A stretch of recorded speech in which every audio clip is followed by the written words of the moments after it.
Hello guys, ang dami kong mangga. Kain tayo. Mangga. Doon sa harap ng bahay, may mangga doon, di ba? Ayan.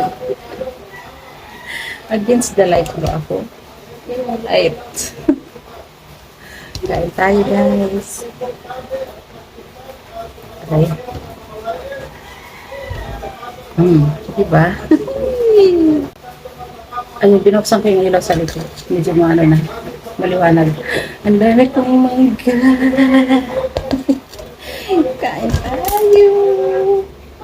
2, 4, 6, 8, 10, 11 lahat. Nagpakuha ako sa aking asawa. Inutusan niya yung pamangkin niya. Kaya sabi, nagulat ako. Sabi ko mangga kasi sinabihan ko siya na mamulot ako ng mangga kasi marami nalaglag.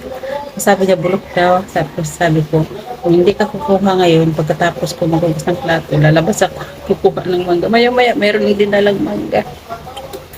Sarap. Hindi maasim yung mangga guys. Kain tayo.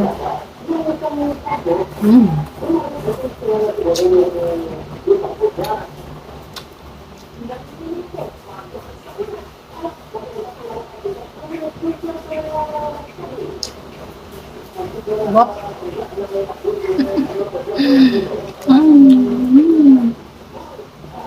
Kahapon natulog ako, hindi ako nagkapunan kasi kumain ako ng mangga at saka binangkal.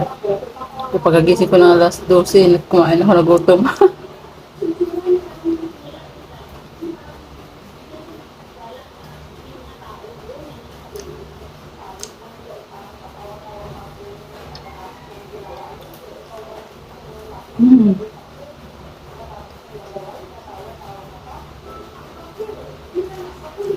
Kasi nilagyan ng asin, masarap pa rin.